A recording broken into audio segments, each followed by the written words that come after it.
You don't see it. Not because it's hiding, not because it moved, not because the water was murky or the light was wrong. None of that. Because it looks exactly like the ground. And you're already standing on it. And by the time you feel it, it's already too late. Because by then, the damage has already been done. Most people think they'd notice something like this in time. Do you actually believe that, or not? The Great Barrier Reef on a Thursday morning in January. The water is shallow here, barely knee-deep, where the reef shelf flattens out before dropping away into blue. A man from Brisbane, here with his family for the second time this decade, steps off the boat. The bottom looks like rock, broken coral, algae-covered limestone, the kind of seafloor that looks like it's been there since before anyone was counting.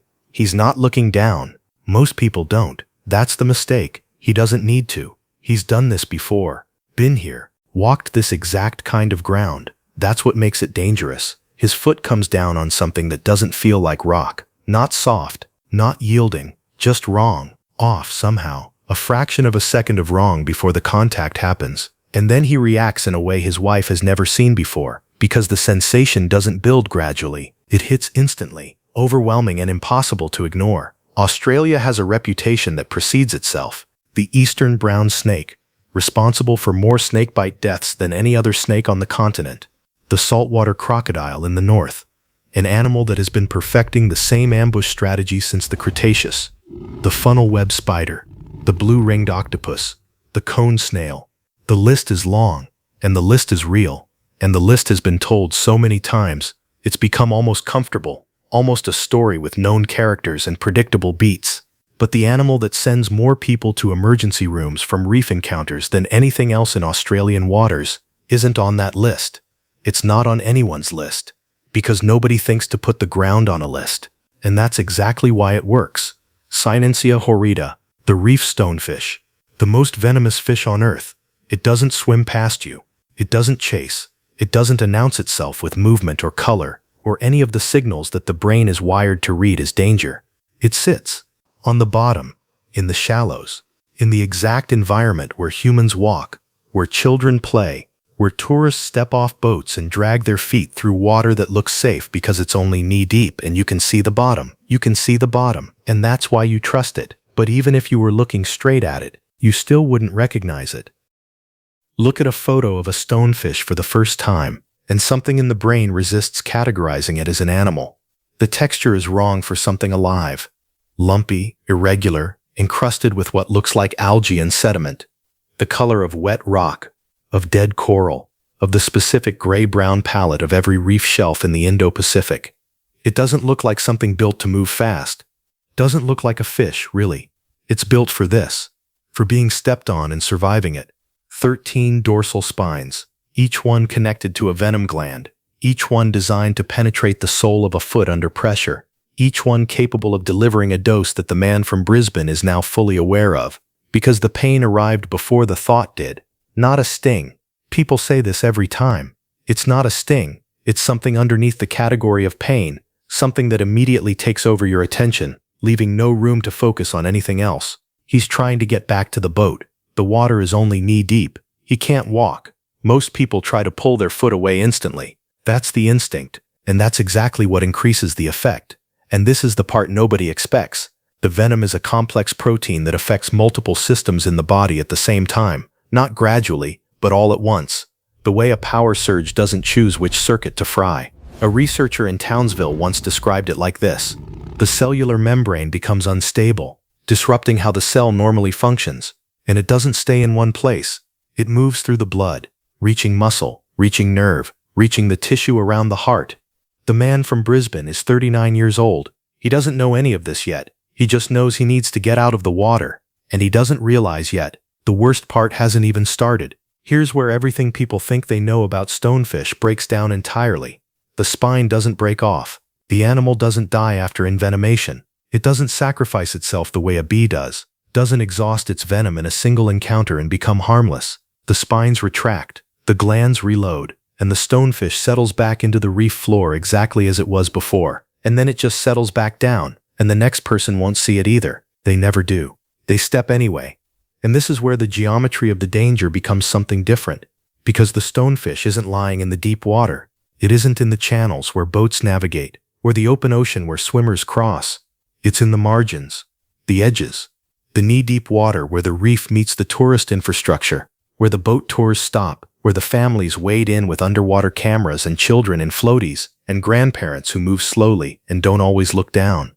It lives precisely where humans stop being careful. So be honest, would you slow down and check every step, or just keep walking? If you've ever walked through water like this, you've already taken that risk. Hot water.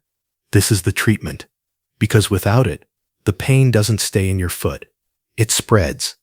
Not antivenom first. Not anything complicated. Hot water, as hot as the victim can tolerate, immersing the foot, because heat breaks the venom down. The man from Brisbane's wife knows this. She read it somewhere, years ago, filed it under unlikely to ever matter, and it turns out it matters right now, today, on this boat, while her husband is white-faced in the bow, and the nearest hospital is 40 minutes away. She gets the kettle. The antivenom exists. Hospitals in reef regions stock it. It works. When everything goes right, when the envenomation is severe enough to require it, when the patient reaches the right facility within the right window. But the hot water is what happens before any of that. The hot water is what happens in the 20 minutes while the boat is moving, and the phone signal is intermittent, and the pain is doing what the pain is doing. He keeps his foot in the water. He doesn't take it out. What would you do in that moment? Because taking it out doesn't make it stop. A marine biologist who has worked the reef for 15 years has a jar on her desk. Inside it, preserved in ethanol, is a stonefish that was caught in the shallows outside Cairns. She keeps it because visitors look at it and don't believe it's a fish at first. They look at it the way you look at an optical illusion, searching for the thing it actually is underneath the thing it appears to be. She tells them it was found in water you could walk across without getting your knees wet.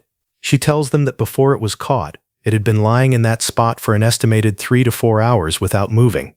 She tells them that in those 4 hours, 17 tourists from 3 different tour groups waded through that same section of reef.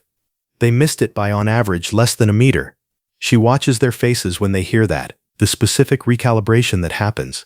The way the memory of every reef walk they've ever done suddenly looks different. Every step retroactively uncertain. Every patch of seafloor they crossed without thinking, now carrying a question they didn't know to ask. That recalibration, she says, is the correct response. It's just usually too late. The stonefish doesn't choose the shallows strategically. It doesn't understand tourism or boat routes or the specific geometry of how humans move through reef environments. It's there because the shallows are warm, because the shallows have prey, because the reef shelf is where it has always been, long before the tours started, long before anyone built a dock. It was here first. The tourist infrastructure was built around it. The safety briefings came later. Afternoon. And the man from Brisbane is in a hospital in Cairns. The foot is bandaged. The pain is managed. Not gone. Managed. Which is a different thing. He'll walk out of here. Everything went right in the sequence that going right requires. The wife who remembered. The boat that moved fast. The road that was clear. The emergency room that had what it needed. Everything went right. And that's the only reason he's still here. He knows what that means. He knows what the other version of that sentence looks like. He's already thinking about his kids. Still on the boat with the guide. Still in the water somewhere. Still moving across a reef floor that looks like rock. The reef is quiet now. Evening light. The tour boats have gone. The water is still. The surface flat. The color shifting from green to gray as the sun drops. In the shallows. In the exact place where the water is knee-deep and the reef shelf levels out and looks, from above like a safe place to stand, something that looks like the ground hasn't moved in 3 hours. It's not going anywhere. It doesn't need to. Tomorrow morning, the first boat arrives at 8. The passengers will step off into shallow water, into water they can see through, into water that shows them a bottom that looks like rock and coral and the ordinary geology of a reef that has been here for millennia. They won't look carefully. They never do. They don't think about it. The ground will be waiting. It always is. If you saw someone about to step here, would you warn them or assume they already know? Be honest. What would you actually do? The question is, will you realize it before you step on it, or only after it's already happened?